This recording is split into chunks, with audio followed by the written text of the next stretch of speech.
Bonjour, bonsoir et bon dé. Nous interrompons votre programme pour vous parler de notre maître à tous, le JDR. Bienvenue dans cette hebdomadaire sur l'actualité rôliste francophone. D'abord, la météo des financements rôlistes. Lancement de l'œil noir, les royaumes ennemis sur Diamond Tabletop. Déjà financé à plus de 460%, félicitations à eux. Un cadre de campagne pour la gamme allemande avec la possibilité de récupérer les autres livres de la gamme selon la contrepartie. La majorité des paliers sont débloqués, mais il reste le palier à 60 000 € qui assure la suite de la gamme avec une nouvelle précommande pour un nouveau supplément. Fin du financement le 2 octobre, dépêchez-vous. Lancement de Primal Quest sur Ulule. Malheureusement, seulement autour de 50% pour un très beau projet.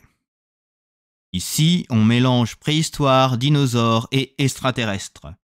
Les paliers permettent de débloquer des cartes qui seront exclusives à ce financement. Il n'y aura pas d'autres impressions.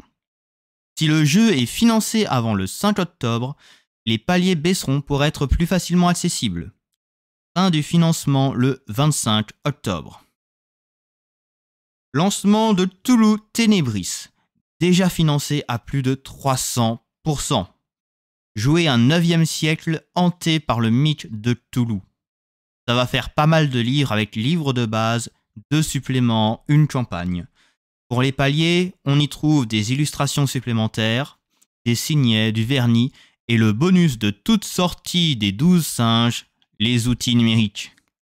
Fin du financement le 19 octobre. Lancement sur Diamond Tabletop de Rafale.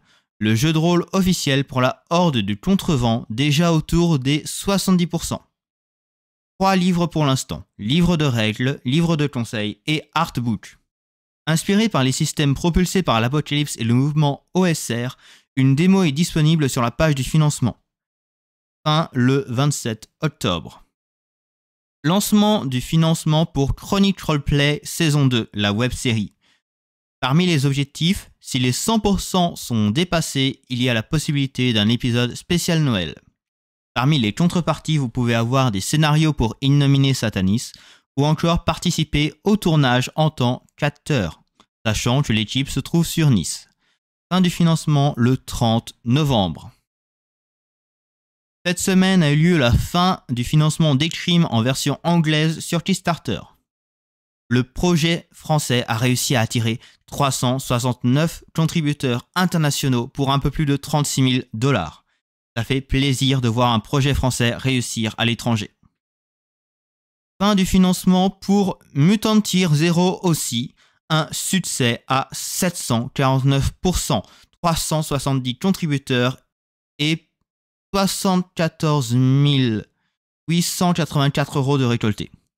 Les livraisons sont estimées pour l'été 2024. Annonce.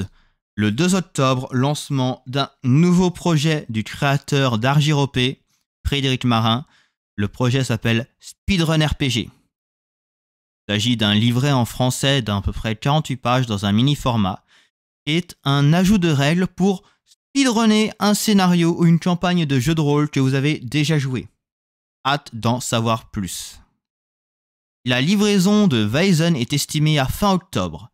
Les précommandes sont ouvertes sur le site d'Arcane. Est-ce que nous allons les recevoir à temps pour jouer à Halloween? J'espère. Jeu indé de la semaine, Gulis annonce la traduction de Public Access, un jeu de rôle d'horreur analogique reprenant le système de Brindlewood Bay et qui arriverait d'ici quelques semaines en format PDF. Je vous donne rendez-vous la semaine prochaine pour de nouvelles actualités. Que les dés vous créent de bons dramas.